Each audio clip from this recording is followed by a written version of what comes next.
नमस्कार दोस्तों, आप लोग का स्वागत है हमारे इस गीता ज्ञान चैनल पर। श्रीमद् भगवत गीता के इस अद्वितीय ज्ञान को जानना आपके लिए बहुत ही ज़रूरी है। ये विचारों को आपकी ज़िंदगी का ऐसा सच बताएंगे जिन्हें सुनकर समझकर आपकी पूरी ज़िंदगी ही बदल जाएगी। जिस भी व्यक्ति को इन विचारों को ठीक ढंग से समझ लेंगे, उन्हें अपनी हर परेशानियों का हल अवश्य मिल जाएगा।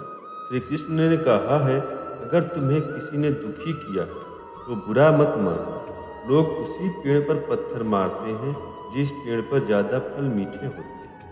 स्वार्थ से रिश्ते बनाने की जितनी भी कोशिश करें, वो कभी नहीं बनते, और प्रेम से बने रिश्तों को कितना भी तोड़ने की कोशिश करें, वो कभी नहीं टूटते हैं।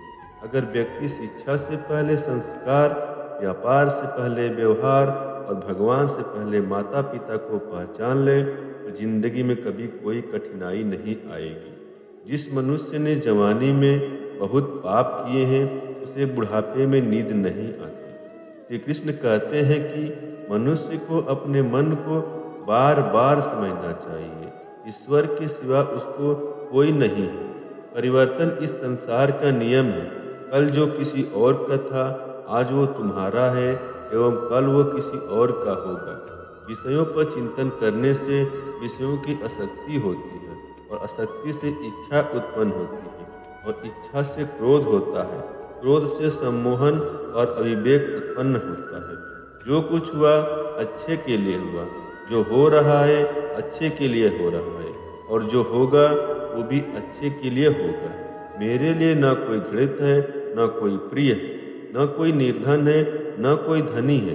बस जो भक्ति भाव के साथ मुझे याद करते हैं, मैं उनका हूँ और वो मेरे। आप वही हैं जिसमें आप विश्वास करते हैं। आप वह बन जाते हैं जो आप मानते हैं, और आप वो बन जाते हैं। अगर तुम अपना कल्याण करना चाहते हो तो सभी तरह के उपदेशों, सभी तरह के धर्मों को छोड़कर मेरी शरण में आ जाओ। मैं तुम्हें मुक्ति प्रदान करूँगा। जिस इंसान के चारों तरफ नकारात्मक लोग रहते हैं, उस इंसान का मंजिल से भटक जाना तय है। जिंदगी में सब कुछ खत्म होने जैसा कुछ भी नहीं होता है। हमेशा एक नई शुरुआत हमारा इंतजार कर रही होती है। श्रीमद् भगवत गीता में श्री कृष्ण कहते हैं, इंद्रियों के अधीन होने से मनुष्य के जीवन में विकार और परेशानियां आती हैं। सुख दुख का आना जाना सर्दी गर्मी के आने जाने जैसा ही है, इसलिए इन्हें सहन करना सीखना उचित है। निर्बलता अवश्य ईश्वर देता है, परंतु मर्यादा मनुष्य का मन खुद निर्माण करता है। जीवन में वाणी और संयम में रखना अनिवार्य है, क्योंकि वाणी से दिए हुए घाव कभी भरे नहीं जा सकते। मनुष्य उसके लिए शोक करता है जो शोक करने के योग्य नहीं है, और फिर ज्ञान की बातें करते हो। बुद्धिमान व्यक्ति न जीवित और न मृत व्यक्ति के लिए शोक करते हैं। मैं हमेशा तुम्हारे साथ और तुम्हारे आसपास रहता हूँ, चाहे तुम कुछ भी कर रहे हो। जो हुआ अच्छा हुआ, जो होगा अच्छा होगा। स्वयं को मुझ पर छोड़ दो, अपने कर्म पे ध्यान दो। कर्म ऐसा जो स्वार्थ रहित, पाप रहित। जीवन में समय चाहे जैसा भी हो, परिवार के साथ रहो। सुख हो तो बढ़ जाता है, और दुख हो तो बट जाता है। मोहग्रस्त होकर अपने कर्तव्य पद से हट जाना मूर्खता है, क्योंकि इससे ना तो तुम्हें स्वर्ग की प्राप्ति होगी और ना ही तुम्हारी कीर्ति बढ़ेगी। श्री कृष्ण कहते हैं, सत्संग ईश्वर की कृपा से मिलता है, परंतु कुसंगति में पड़ता मनुष्य अपने ही हाथों से होता है। कर्म का फल व्यक्ति को उसी तरह ढूंढ लेता है, जैसे कोई बछड़ा सैकड़ों गायों के बीच अपनी माँ को ढूंढ लेता है। इस संसार में कुछ भी अस्थाई नहीं है।